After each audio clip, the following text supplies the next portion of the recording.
where I was at that day, you don't want to be. The most powerful storm in the biggest populated area, and it just didn't quit. Just everything was just pushed over and flat, and as far as you could see. It was just kind of a normal day at work. At the time, I was kind of on standby to be on city watch, more or less, for any activity that would happen in the city. I'd actually gone to work out down at the health club, down at Presbyterian Health Club. And when I walked in, I saw the beginnings of what May 3rd was going to be like. When I called in, the assignment desk sent me to initially to the airport, and before I could even make my turn on 44 to head towards the airport, they told me to just keep going south on I-35, and that Christian Price would show up with the live truck and I would meet him. It seems like we started somewhere around Lawton before it dropped, and then after that it was kind of just a blur once it hit. We had to stop to let the storm, go in front of us, cross the road, and I think it was, had to be a pressure getting sucked out of the atmosphere or something, because the window it imploded on the inside of the car. I mean, it seemed like the truck kind of shook a little bit and just. I had to switch tapes and camera, and I crawled in the back seat to get in the bag and get a tape, and it probably wasn't 10 or 15 seconds after it that it happened.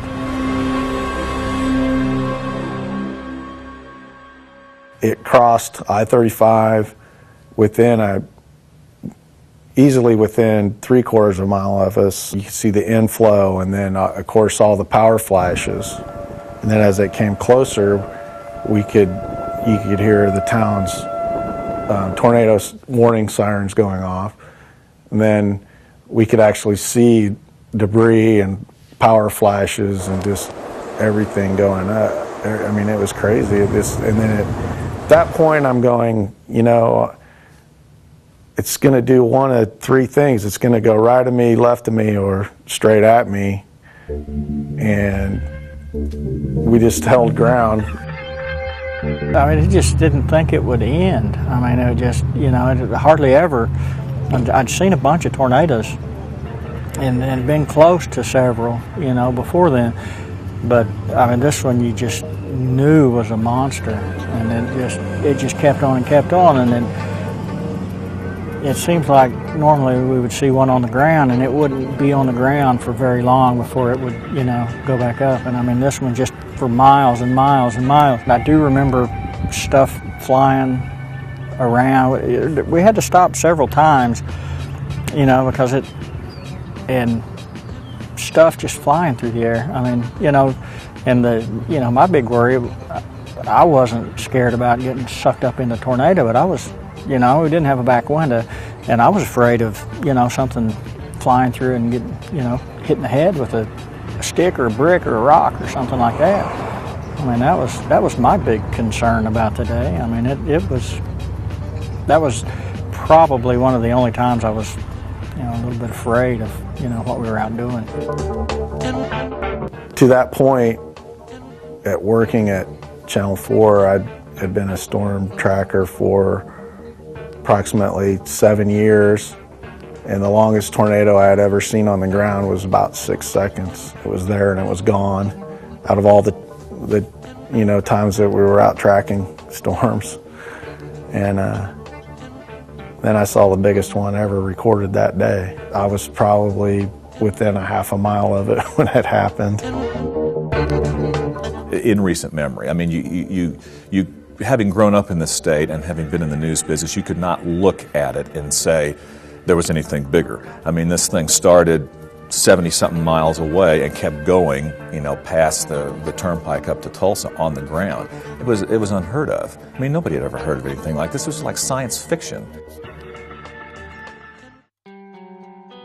It was 2 or 3 days before I actually got down inside the area that was affected, and it was really, I couldn't believe how much.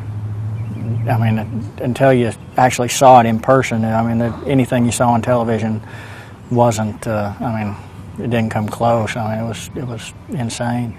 Just destruction everywhere, and you know, people trying to go through and find their belongings and personal items, and just, you know, a lot of sadness.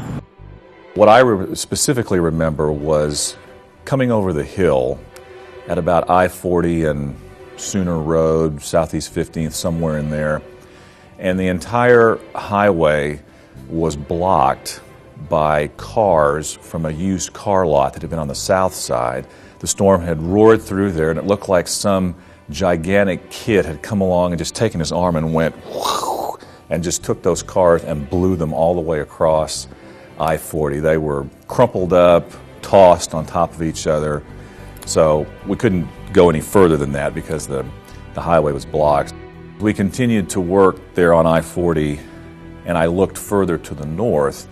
That area just to the north of I-40 and Southeast 15th area was a wasteland. I mean, it was a tornadic wasteland. It was completely flat. I think there were apartment complexes in there that had just been shattered. And I'd covered a lot of storms and, you know, almost 30 years of TV coverage, but I'd never seen anything quite that complete. I mean, it mowed it down to the ground. I spent 2 days in Bridge Creek, and just the stories that we were interviewing people, their videotape from a sheriff's deputy's car sticks out in my mind. He was looking at a tree and went over and thought it was a doll, and it was an actual baby, started crying, a live baby, and he set it on the hood of his car, and that sticks out in my mind.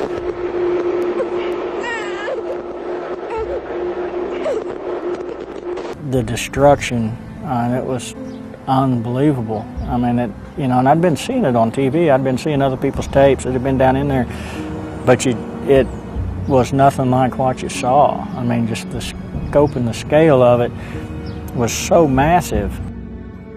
They had a triage station set up, and one lady had walked in and had a sliver of like a 3-foot long 2x4 stuck through her head, and she walked in. I mean, it actually gone through her sinus cavities and out. Didn't hit any major portion of her brain or whatever, but she walked in. I can't imagine those people there that day seeing a human being walking in with a 2x4 stuck through their head.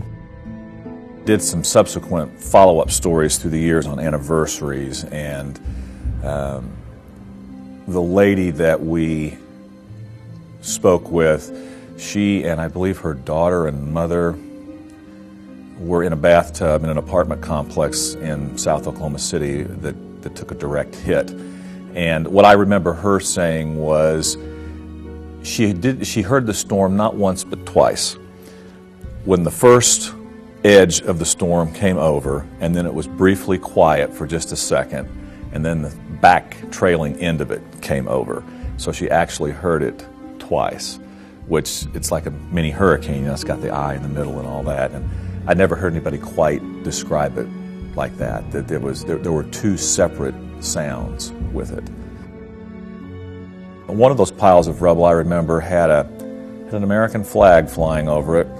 So it's like, we're down, but we're not out. We'll come back, we'll rebuild, and if you were to go over there today, you probably would see very few, if any, traces of what happened 10 years ago.